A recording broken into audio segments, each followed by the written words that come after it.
TG Geeks, episode 310, January 25th, 2021. What do a transgender singer and Muay Thai have in common?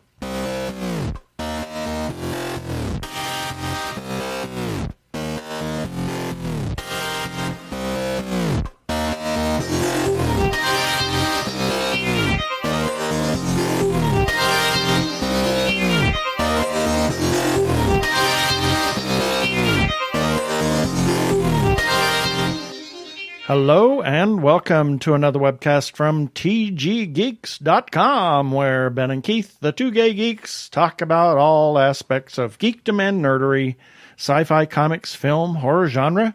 You name it, we talk about it. I'm Keith Lane, and we're coming to you from TG Squared Studios in lovely Spring, Phoenix, Arizona.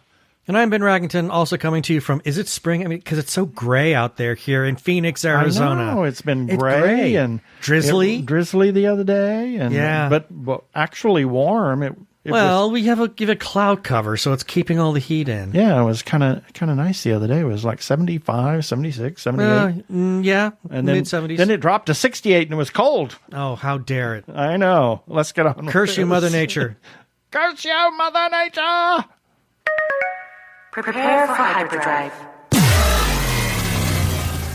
Meanwhile, in the Hall of Episodes, the Two Gay Geeks are discussing this. Well, in this episode, we have a very interesting... Ooh, yes. It was a wonderful, absolutely wonderful... Loved it. ...interview with Nomi Ruiz, who is starring in the new film Haymaker. And we'll just let her tell you about it. And then we have our birthday shout-outs and our featured podcast of the week. And then we have some feedback and our regular shout-outs. We got something that kind of sad in our second episode, but it's... Second segment. Yeah, our second episode for today. Yes. Yeah, we're doing two a Tune day. in for the second episode. We're not Slice of Sci-Fi, please. No, exactly. We're not doing 5 episodes in one night.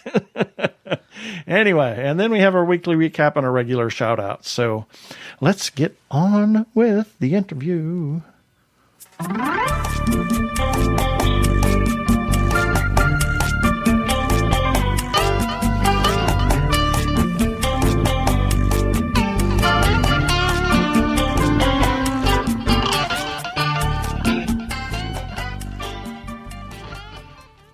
And this time, we welcome a very special guest, Nomi Ruiz, singer and actress. Welcome, Nomi.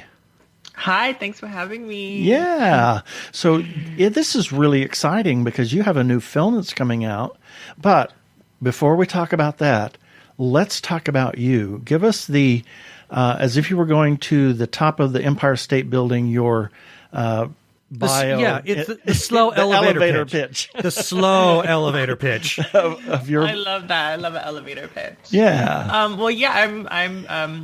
born and raised Brooklyn, New York native. I've been making music since I was a kid. I started writing songs as a child too, and I've over the years I built a career in the music industry. I've been working and touring for over a decade now. Oh my God. Oh my.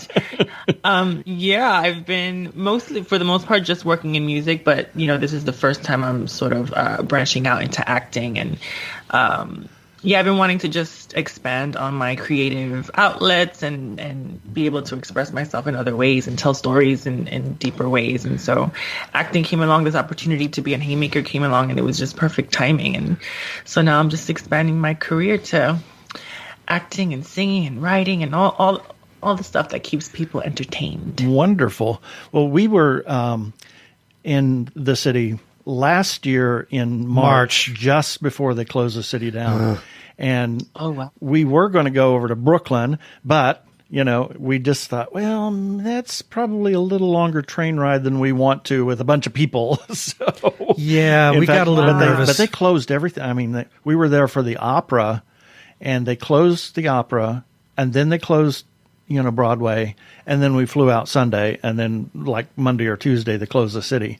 So we do know a little bit about that. So you grew up in Brooklyn and did all I'm sure you went into the city, into Manhattan, and and did all kinds of stuff there. I actually went to school in Manhattan, which was great. So because a lot of people, I grew up in like a Latin neighborhood in Sunset Park, and a lot of people don't really leave the neighborhood. It's just part of the culture, I guess. They just like sort of stay on the block, we say. And right. But I really wanted to like expand my experiences and explore myself too and my identity. And thankfully, I got, I went to school in Manhattan, and I got to, really dive into all the city has to offer. Right. I'm a real New Yorker through and through. I just have an odd question, because the guy that lived next door to me at Oklahoma State when I was in college was from Brooklyn, and he didn't know how to drive.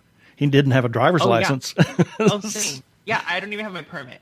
Wow. Like, it's so annoying, actually. I need to, every New Year is like my resolution is, okay, I'm going to get my license. Well, he did when he was in Oklahoma. So, that's not the question I thought you were going to ask. Well, no, because you said, because I had a neighbor who was from Brooklyn. So do you know Bob? Yeah, right. Yeah. I really thought that's where you're going. No.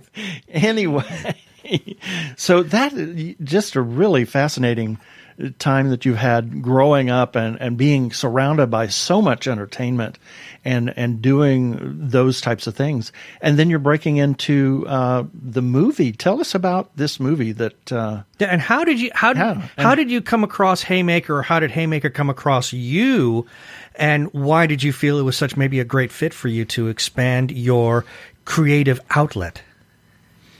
Well, it was, like I said, it was perfect timing. I had just finished another record of mine, putting it out and touring and promoting it. And I was sort of thinking of what my next step was. And I didn't necessarily have the passion to just write another record right away. I wanted to try something that was just more challenging and took me out of my comfort zone. And then I just got an email from a musician friend of mine who is close to Nick Sasso, the writer-director, and also the co-star of the film. And he just said, I have this project I'm working on, and I thought of you, and I would love to just pitch it to you and see what you think. And we met, and he was just so passionate about it. He really pitched it to me, and it sounded like the movie I wanted to just see, just a film with a love interest who is like a really successful, beautiful, complicated trans woman whose, identity was not the focus of the film. And I was just like, it sounded so refreshing, and the idea of being a part of it and having music be a part of it too was just right off the bat exciting. And then I was just waiting to read the script and see if it was problematic or not. But it was all just, it felt really meant to be. And I signed on right away. And cool. That is really great. So you're playing a trans woman playing a trans woman. So yes, that is named Nomi. That is wonderful. I think that, visibility is what it's all about. And when people see us, whether we're, LGBTQI, the rest of the alphabet plus, people accept us a little bit more when they can see us in the mainstream and see us for who we are instead of them. Well, especially if it's something that's being us versus them. Especially if it's something that paints us in a healthy light. Exactly. At the same time, and I think that's a wonderful thing. That you could be a part of a movie that shows this trans woman performer, and she's okay. Yeah. Yeah.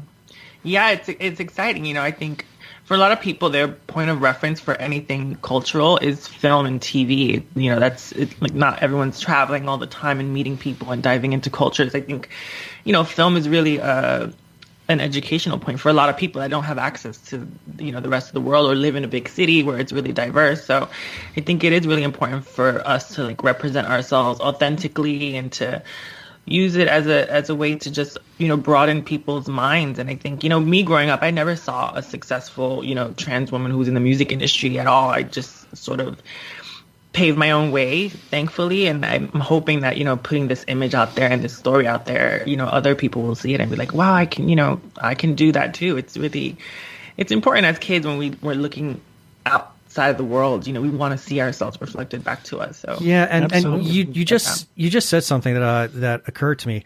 Now I don't know. I don't want to ask your age because that's tacky. But But considering that Keith and I as gay men, I mean, I turned 61 today, so yes, he does. Wow, happy birthday! But as far as any kind of visual role models, I mean, we didn't exactly have that growing up. And the transgender movement, that's sort of like the new thing, if you want to call it that. It's the, I guess, the last great hurdle that our entire community is trying to face. And yeah, there weren't a lot of role models. And maybe in a way that's a good thing for you, because it forced you to not follow someone else's path, but to create your own. And I think in a way that makes you the best version of your authentic self.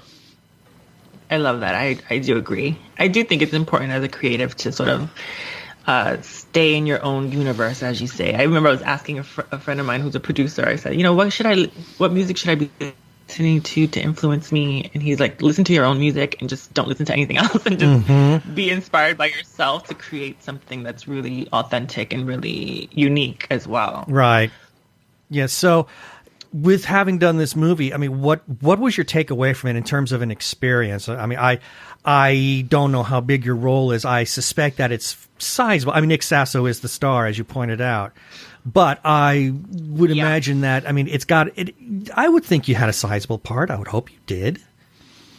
Well, yeah, he and I are the main, stars of the film. It's sort of, it's a love story between these two, unlikely characters who cross paths. He's from the Muay Thai boxing world, and he's working as a security guard, and I'm, a performer. And he saves me one night in a nightclub when I'm being attacked by a crazy fan, and they suddenly just like go on this journey. I think it's beautiful because like in life, that's how my life's been. You never know who you're going to cross paths with and how they're going to affect you and change your life and your view on the world and who you are. And I think it's a beautiful story, especially in a time when people are so divisive. Everything's so divided, and I think it's great to see these two characters from very super opposite ends of the spectrum sort of finding themselves within each other.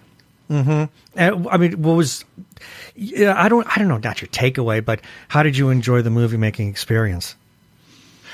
I loved it. I mean, it was definitely challenging, which is what I wanted, and I got, they put me on board to be a producer as well to help out. And it was a great experience. It was tough. It was, exciting. And it was all the things all the drama, all the emotions were on camera and behind camera.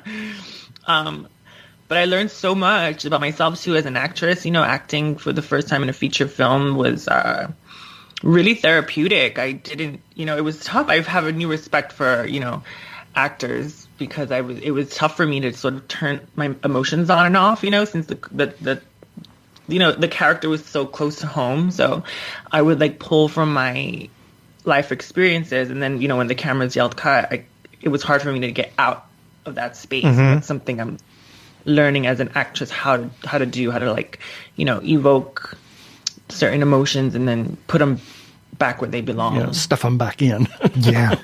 Yeah. Like we had a coach, and she was like, you got to learn how to put it up on a shelf, and then when you come back tomorrow, you pick it up again and put it back on. Wow. And I was like, oh my God, it's hard. I always needed a little moment after filming to myself to just like regroup and get centered again. Yeah. Right. I've heard of actors that, in big movies, Brad Dourif when he did Lord of the Rings, as Wormtongue, he maintained that character throughout the entire shoot.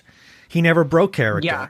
Until he was told, okay, you are done. You're finished. You're out. And he went, oh, thank God. Yeah. I can drop this stupid accent now, and I can be me again.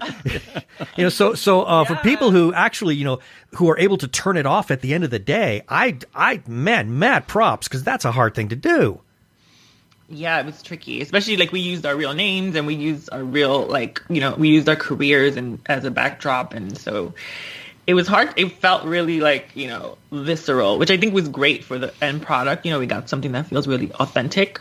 But again, it was like, we were just sort of blending reality and fantasy, and it was like a mind trip, like. Right. So are you planning to do more film, or what's in your future? I've been doing some more acting, which I'm loving. I'm getting better and better each audition, each gig. I made an appearance on the Mayans MC on Fox. Very good. I have some other things coming up. I was also working on developing my own TV project, which is based on my life story and has music in it, and it's sort of like it's my take on like Eminem's 8 Mile, coming from like the hood in Brooklyn and making it, in the music industry, but it's my story instead of his. Right. Well, that's fun. So it would be about growing up, as you say, in the hood in Brooklyn. That had to be a very difficult situation for you to go through and to make that transition out of that.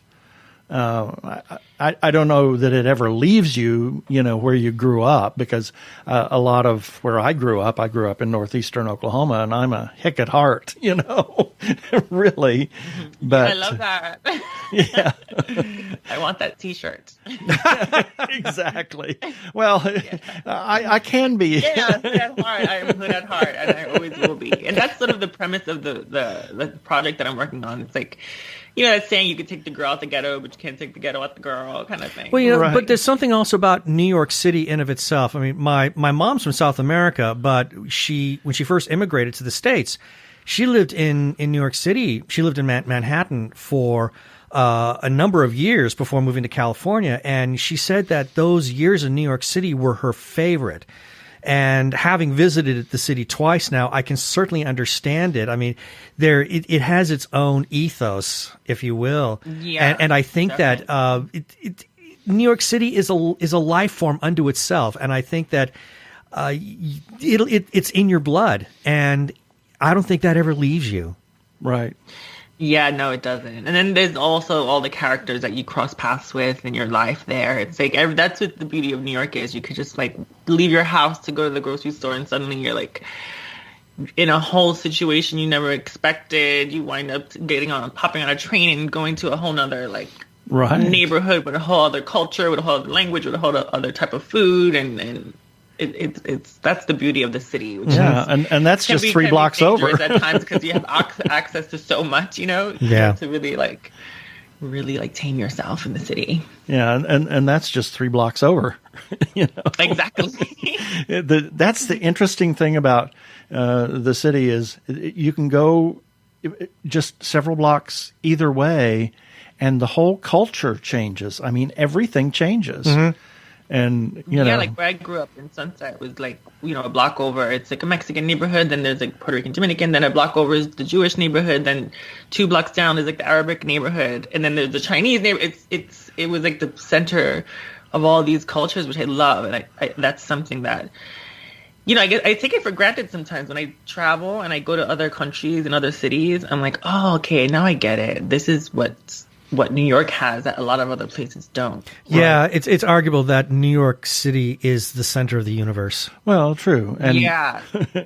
And as Mark Twain said, to paraphrase, the cure for xenophobia is travel. Yeah. Or go to New York City. Yeah. Just go to New York City. Don't travel that much. Yeah, take a trip to the city. New York will do it. Yeah, wander all the boroughs, and you're cured. Oh, well, there's a Chinese restaurant next to a Jewish deli, next to a Mexican restaurant, next to a... It's so important. Like, I can't imagine, I don't know, if I had kids, I would need them to grow up in a place that's diverse. Right. It's hard to imagine not being in a place that's so diverse. We stayed just a block outside of Hell's Kitchen, almost to what is it, the Garment District? The Garment District. Yeah, we were in between the Garment District and Hell's Kitchen, and it was wonderful. I walked all over. I think we walked 50 miles in the week that we were there. It was unbelievable. Oh, it's so fun to walk through the city. That's the best. You just see everything. Every imaginable type of person with all of their stuff. All of their wonderfulness and all of their craziness. All of the chaos. Exactly. All the feels. Exactly. And when I said something earlier about how New York gets into your blood, the first time we were there, we happened to be walking up Fifth Avenue, and there was a protest parade going on, and police were there. And there was this one police officer. She was directing traffic, and there was a cab who decided to we were crossing the street, and she had motioned for the cab to stop, and the cab wanted to keep moving, and Keith, in pure New York fashion, slammed his hand on the roof, and she said, "She told you to stop." Bravo. Well, I was always told to act like a native, Otherwise, that way nobody will bother you. And the cop looked at me, and she just shrugged her shoulders, and I went, "Okay, we're home." You found your people. Yes. Exactly. Except we did act like tourists once. Oh my God! We walked in off Macy's. Into Macy's off of, what is it, 6th Avenue? Sixth off Avenue. of Herald Square, and walked out the wrong door. And we're a under, different door. We're under this canopy. The big awning, and there's the police officers standing there. And, of course, they're from either the Bronx or Brooklyn, one or the other, or probably the Bronx. And so I did the stupidest thing. I said, "We're not from here." Where's the Empire State Building? And he says, "Look up." And it's like, and we both said, "Oh, yeah, holy sh!" Yeah, at the same time, which got them both laughing, and we felt like total morons.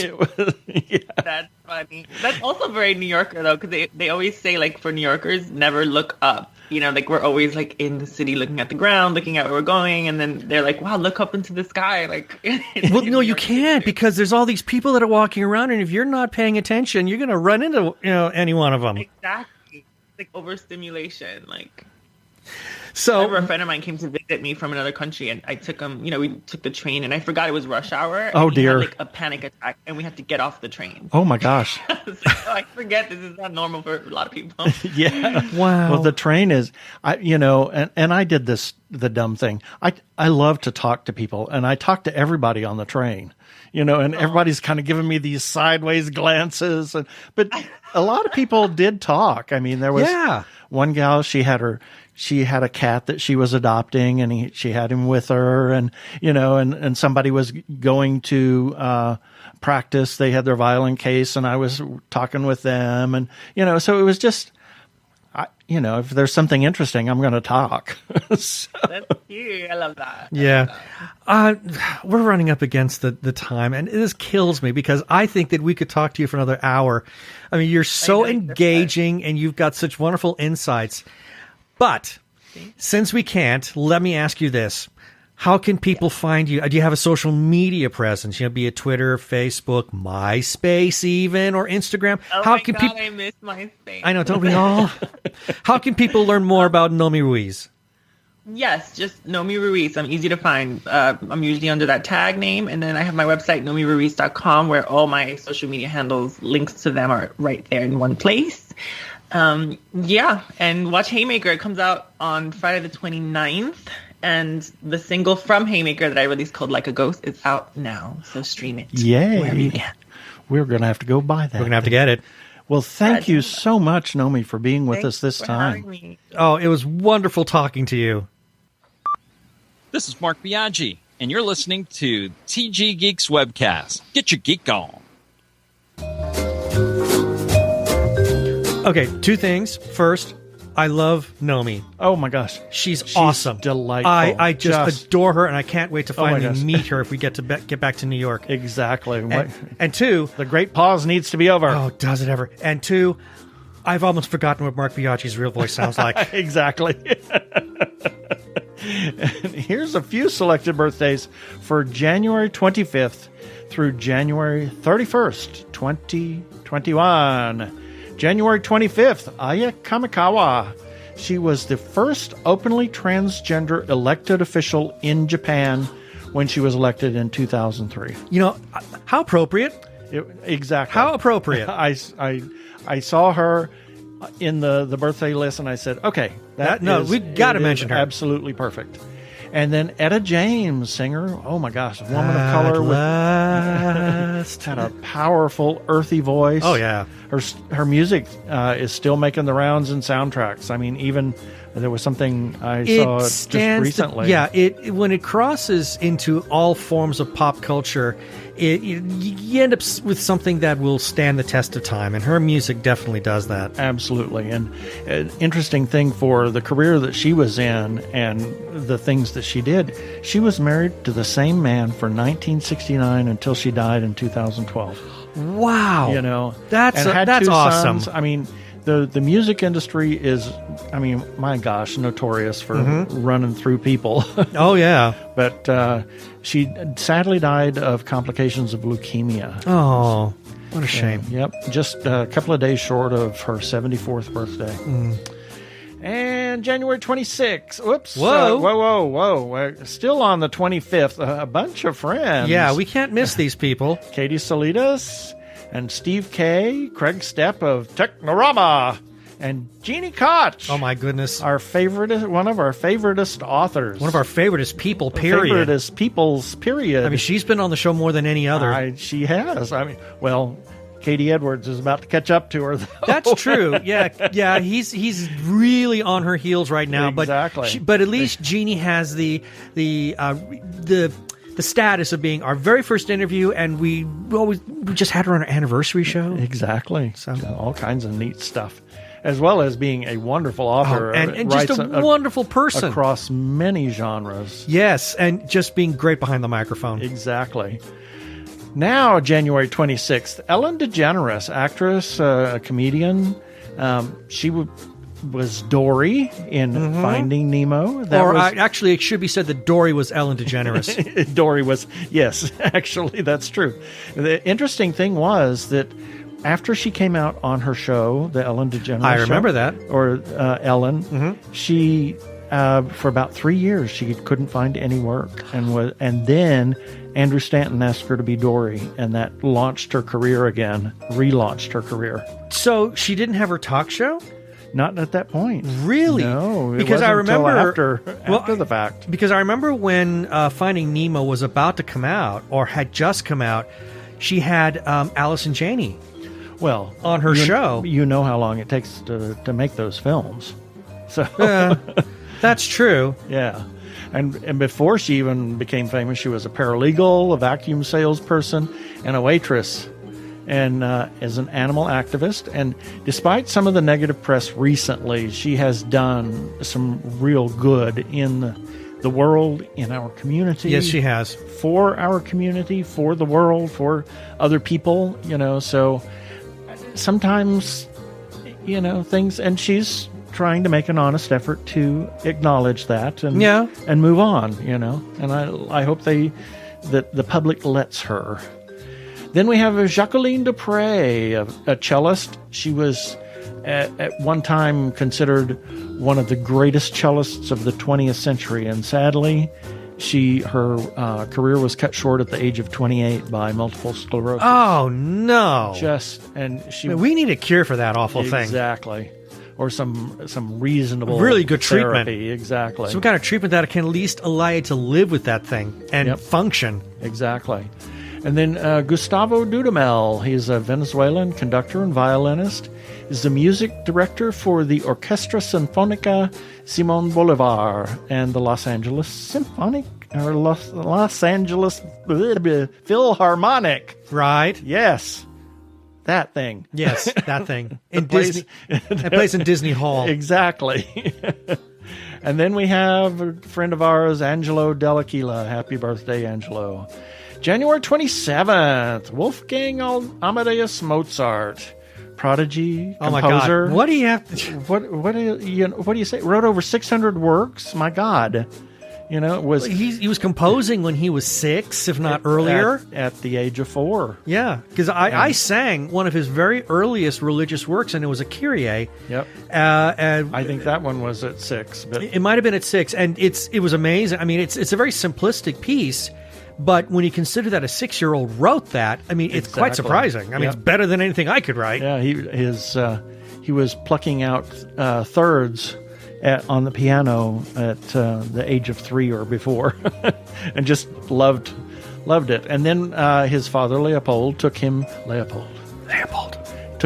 and his sister all over Europe as prodigies when he was 6, and some just incredible music that was it was unique to Mozart. Mozart had his own style. You could say, and it was funny. I just saw an interview with John Anderson, who, everybody talked about, being progressive rock and all that. And he says progressive music has been around, for hundreds and hundreds of years. Mozart was progressive. Mozart was a progressive artist. Exactly. Because he was breaking the boundaries of what was already becoming stale. Yep. You listen to some of the other work that came out at that time, that was being celebrated at that moment, and do you still hear about it today? Not much. And yeah, maybe Mozart's work was considered way ahead of its time because, well, it was, because we're celebrating it now. Exactly. Then we have James Cromwell, actor, TV and movies. Very tall man, 6'7". I bumped into him at Disneyland. Oh my gosh. Yeah. When? You were away.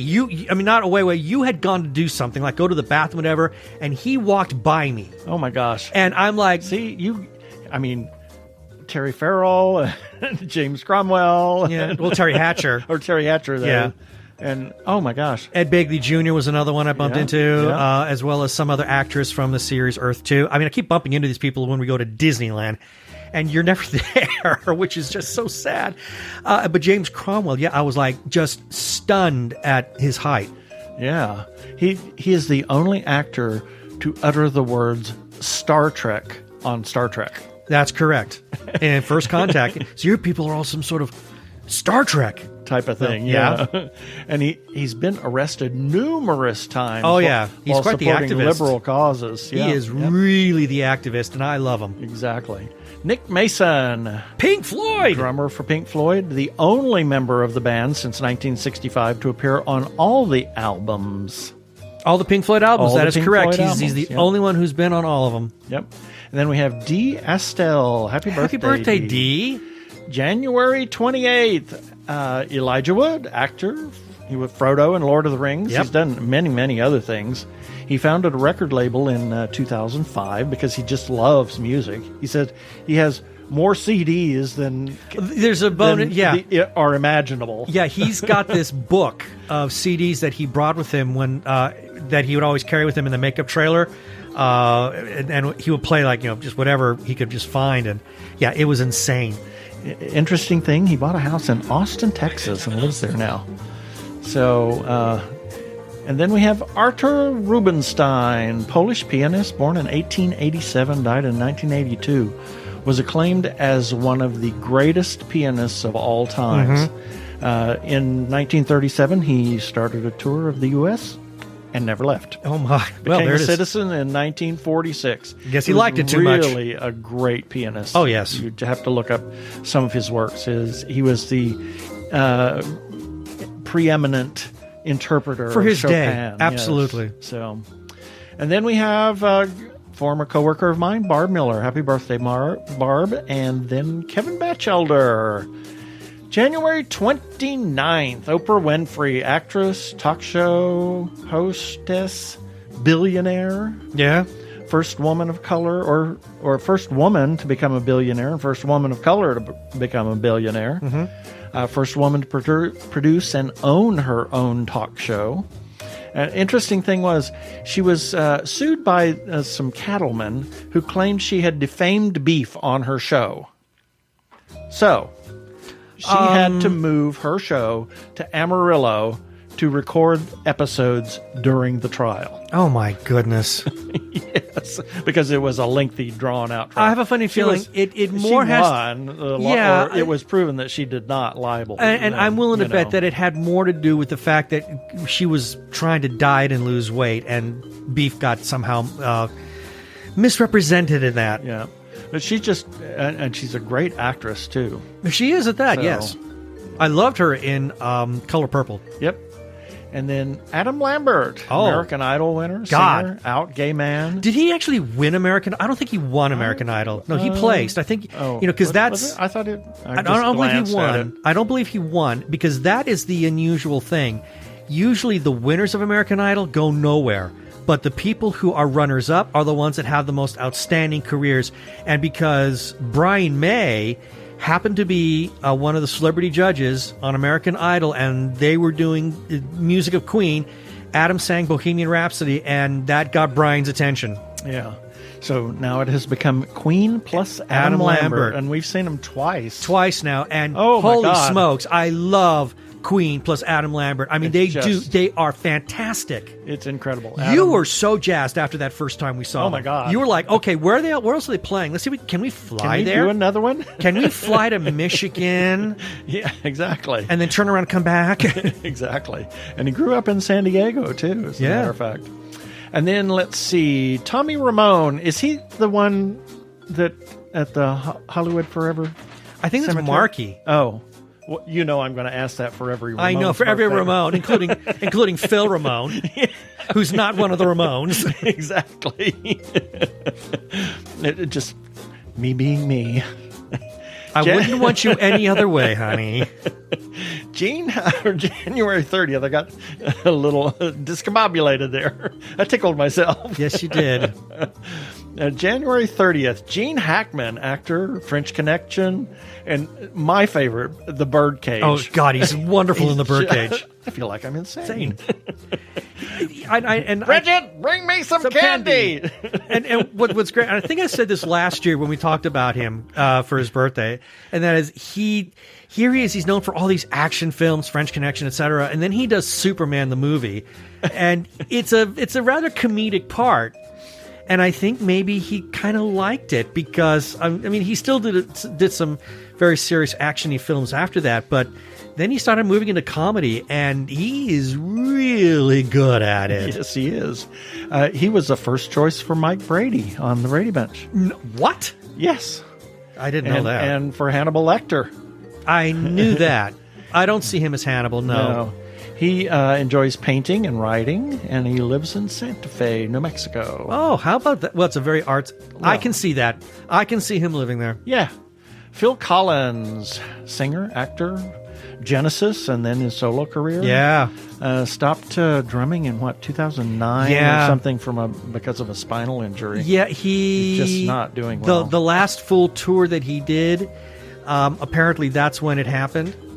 He started getting some bad spinal issue problems, and oh my God, there's a cat that is absolutely destroying my husband. Oh, Jesus, God. She crawled all over his leg. In between the desk and my leg, which was like half the room the cat should be in. Yeah, especially her.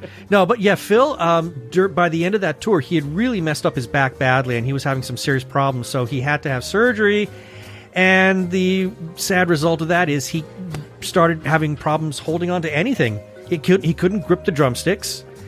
He did do one album with him drumming a bit, and that was pretty much the last time he did any full-time drumming. Wow. However, Genesis is about to they're supposed to be going on tour again sometime, I think, next year. And Phil's son will be doing the drumming work, but Phil has said that he will be doing some drumming with his son Nick. Oh, cool. And Phil did just do a solo tour before the Great Pause, and I think he did some drumming there too. So I think he's trying to get his drumming back, but he'll never be the full-time drummer that he once was. Right.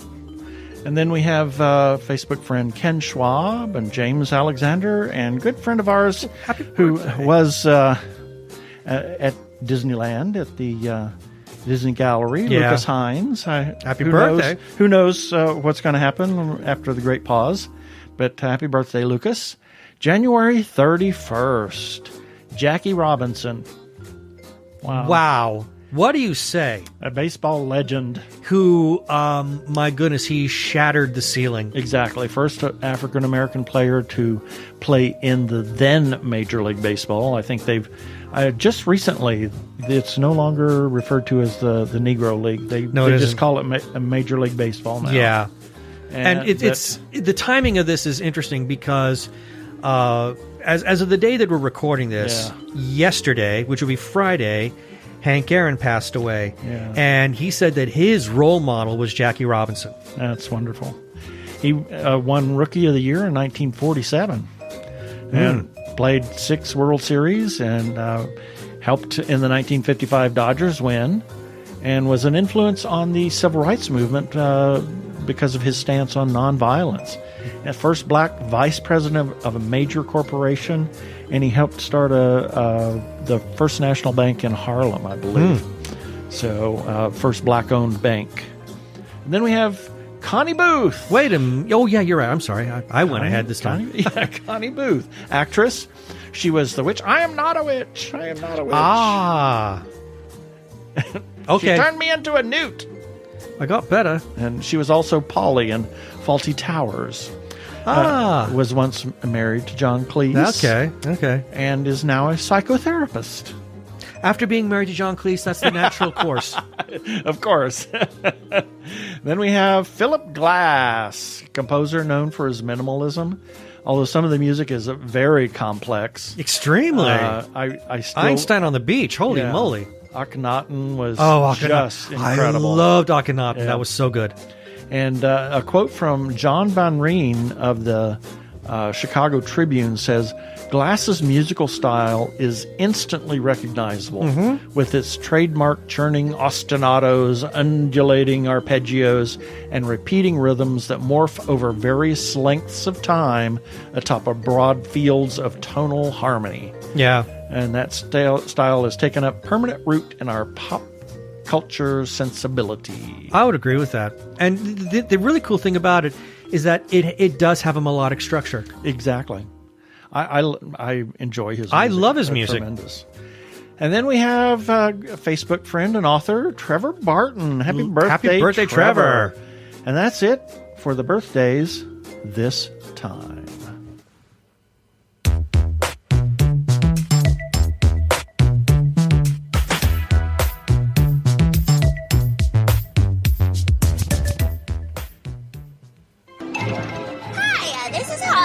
You're tuned in to Krypton Radio. It's sci-fi for your Wi-Fi.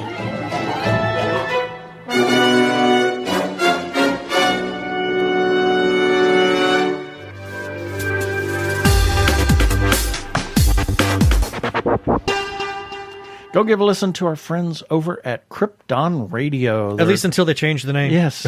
And they're a 24-hour geeky internet radio station where Mr. Gene Turnbow. Gosh, what's his name? Gene Turnbow. There we go. Is the station manager.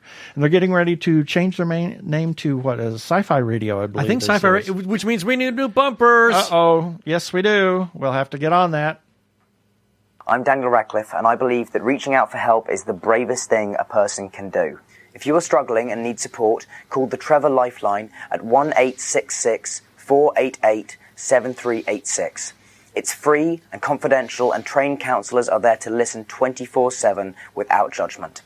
To learn more about the Trevor Project's life-saving work for lesbian, gay, bisexual, transgender, or questioning young people, go to thetrevorproject.org. We want to give a special shout out, as always, to our friends over at Joshua Tree Feeding Program. They're a 501c3 nonprofit food pantry for the HIV and AIDS community in Maricopa and Pinal counties.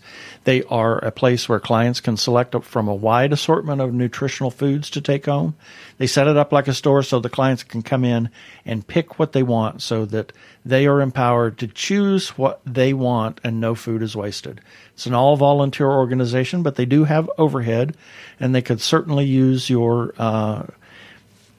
support right now. See if you want to give a monthly or recurring gift or a single gift. Gosh, I do have this written down. Yes. You can do that by going to jtfp.org.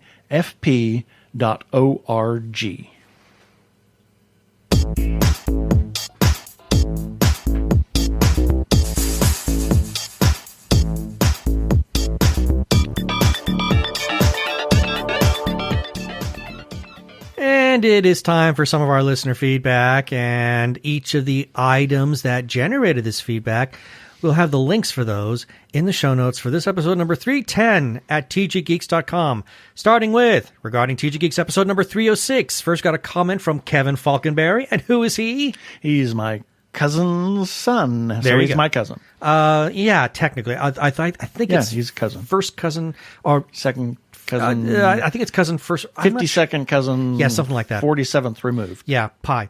Anyways, Kevin, it was his birthday. It was Kevin's birthday. So he says, thank you. And then we got a comment from Dwayne Plain. It was his birthday, and he too says, thank you. Then we got a comment from Arkle. He says, as the saying goes, everyone who is asked the question, where do you see yourself in 5 years, in 2015, answered wrong. Exactly. And then got a comment from Corey, because I think in this episode we were kind of like doing a little look back at the year. Recap of the year. And Corey, she joined us on that New York City trip that we were talking about. It was a wonderful trip with Corey. It really was. We had a great time. She says, regarding the wonderful / crazy New York City trip, loved it despite the cancellations. We were so close to getting at least one opera in. Oh, well. As the trip was to be our first live in-person Met opera, I'm still passionate about going when the great pause ends. As are we. You and me both. Absolutely. Yes, absolutely. You and us and we. Yeah, Weans really. and theyans. Yeah, I can't think of any more.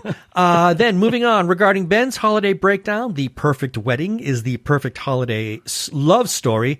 Got a comment from Niz on Facebook. He says, I'm going to have to check it out. Got a comment from David Singletary, and David's a friend of Jason T. Gaffney, who was the star of the movie. He left just a very simple comment on Twitter. It was 5 red hearts. I thought that was lovely. Got a comment from Suzanne Brockman. She wrote the story. She put this on Twitter. It's a red heart, gay flag, or pride flag, and 2 exclamation marks. Bang, bang. Yeah, bang, bang. And then got a comment from Jason T. Gaffney. And he, on Instagram, he says, thank you so much for both watching the movie and for the wonderfully kind words about me in the film. I'm so glad you loved it. Hope you're staying safe. Well, Jason, yes, we love the movie, and yes, we are both staying safe. And then we got a comment from Pop and Fizz Podcast. Yay. They left this on Instagram. And this is from Beck. Becca, she writes, my partner and I still have the tree up and Crystolin that needs eating. So it's still the season. Besides, this is still part of the 12 days of Christmas. Exactly. And then we got a comment regarding Andrew's angle where she says, I insist that Die Hard is a Christmas movie. Got a comment from Mike Mayak on Twitter. He says, speaking of which, ever see Bell, Book, and Candle? It's a Christmas present that starts the ball rolling here. No, but thank you for the recommendation. We will look for that one. And then we got another comment from Yaniz. Hey, yeah, this is becoming the Yeah show. He says, I wholeheartedly agree. And that is our feedback for this week. And if you want to comment on anything that we publish, whether it's one of our articles, past, present, or future, you can do that. You can also comment on our episodes or anything that we publish. We do that on tggeeks.com as well as on Facebook, Twitter, and Instagram. You can comment on all those places. If you just happen to be interesting and want to leave us a voicemail message, you can do that. Well, even if you're uninteresting, go ahead and do it. Yeah, even if you're, who cares? You'll be interesting after you leave a message for us. We'll play it on air and you can be famous just like us. You can call 469-TG-GEEKS. That is 469-844-3357. And as always, please play nice.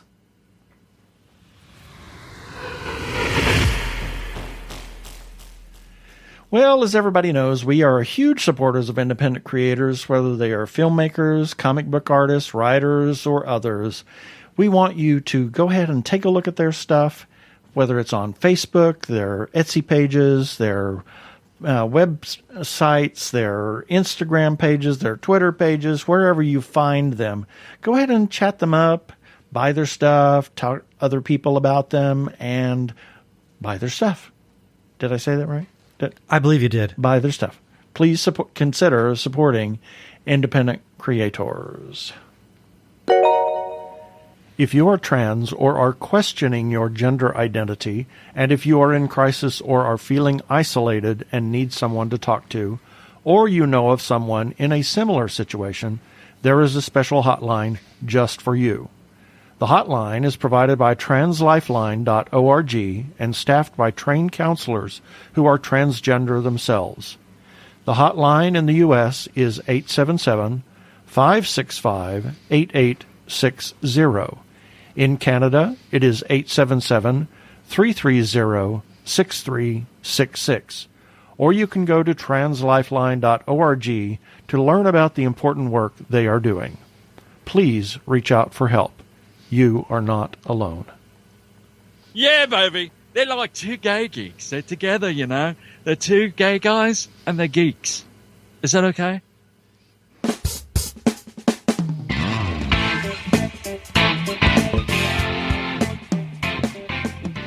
I got to get some more clips. Yeah.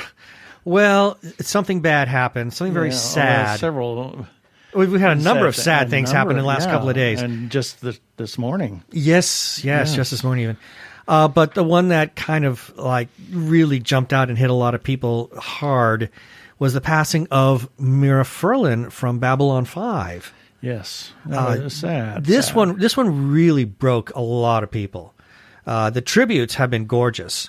I first learned about it Thursday night. Joe Straczynski shared something on social media about her passing, and the tributes keep rolling in, but the one that really just ruined me was the one from Bruce Boxleitner. It was so touching, and I can't even think about it without getting all choked up, because everybody who saw her loved her, and we had the pleasure of hearing her speak at a Babylon 5 panel. I guess panel at what was Phoenix Comic-Con at the time. Yeah, the only one that wasn't there was Bruce Boxleitner. Well, the surviving members. Yeah, the surviving members. Yeah, Bruce was the only one who couldn't make it. Called away, at the last minute for a he was doing another project. So, but everybody that's still alive was still there, and Mira was there. And the neat thing about her is that I think if you really wanted to know what she was like, I think all you really need to do is watch Babylon 5.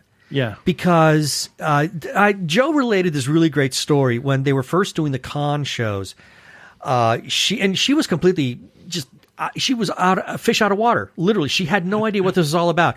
And Joe comes off as very crusty, but the man has just the most wicked sense of humor. And he says, all you got to do is just get in front of the audience and say moose and squirrel. So moose she did. So she said, I was told to say moose and squirrel. And the audience just laughed for minutes. And she said, I don't get it. Because of her accent. Is the accent. She was Natasha. Exactly. But that's a beautiful thing about her, because Delenn was much like that too. Being on the space station, yes, there were a lot of aliens, but she was also surrounded by humans too. And she didn't get a lot of their idioms and their sensibilities. And yet she could turn around and come off with the most genuine and authentic wisdom and beauty of her soul. And Mira was like that. Yep. She really was. She was a wonderful person. And again, everybody who knew her just loved her to no end. Yeah. I'm sad that she's gone. I was impressed with her when we saw her, and we've seen her in, several interviews and whatnot like that. She was, the whole cast is just this big family. They are, and the Phoenix Comic-Con Bab 5 panel is available on YouTube. I'm sure you can look it up, but you do get that sense that this is a very big family, and the thing that Bruce Boxleitner said is how much he is going to miss her. Yep, it's a sad day. Mm-hmm.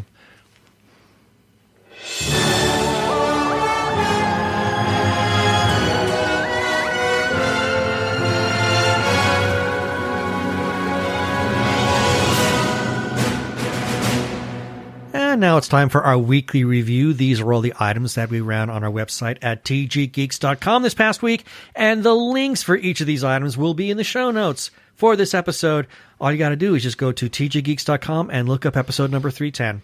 Starting with Sunday, January 17th, Nerdy Chupacabras number 31. On Monday the 18th, TG Geeks episode number 309. On Tuesday the 19th, Puerto Rico trans woman Nomi Ruiz to star in Haymaker, releasing January 29th. How about that? Yeah, isn't that amazing? That's amazing. Yeah, we'll talk about the coincidence there. On Wednesday the 20th, Sisters in Crime opens submission for the inaugural Pride Award. And Sisters in Crime, that is, how would you best describe that? They are...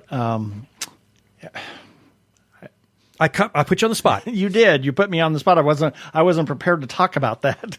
They are an organization that it was started over 30 years ago of women that write crime fiction. Yeah, in the LGBTQ. In the LGBTQ world. Yes. And they are opening their brand inaugural award for several $1,000s and something a like spot that here and there and some interesting things. So you can check out the article, and if you are a LGBTQ crime writer, check it out. Yeah, you might want to submit. Yes. Submit your stuff. And moving on, Thursday, January 21st, TNT's #1 cable drama. Actually, it's more of a sci-fi thriller, but Snowpiercer receives a 3rd season order. On Friday the 22nd, New Sushi number 109, Morsels of News from Japan and Beyond. That's from our wonderful Hamish Downey. And then on Saturday the 23rd, This Got Made, hosted by Carlton Tetley, Season 2, Episode E, The A-Team #1. And that's what we ran on our website.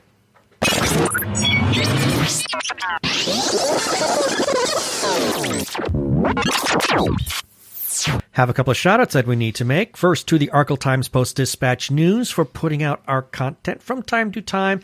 That's put out by the human Arkle, Brian Weber. You heard from him a little bit earlier in our feedback.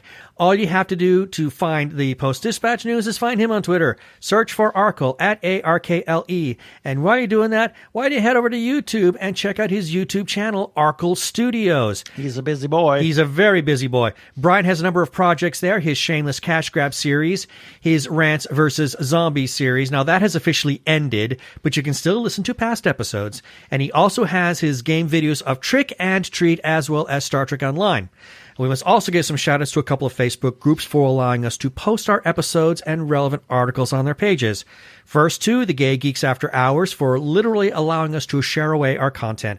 Their URL is facebook.com/groups/Gay Geeks After Hours, and then to The Gay Geek for the same. And all you have to do is go to facebook.com/groups/The Gay Geek. And as always, we give thanks to their moderator, Jeremiah Reeves. Thank you, Jeremiah. Other places we can be found include Spotify, TuneIn, Stitcher, and Amazon Podcasts, part of Amazon Music, as well as where other fine podcasts can be found. I do want to thank a couple of people for their shout-outs for reminding me or letting me know that the feed was messed up on iTunes for a couple of days, but that should be resolved. So hopefully there won't be any problems going forward. Also, check us out on Krypton Radio at 3 a.m. and 3 p.m. Pacific Time on Tuesdays and listen to their other content. They're a 24-hour geeky internet radio station. Please rate us and review us on iTunes, and don't forget to subscribe to our YouTube channel.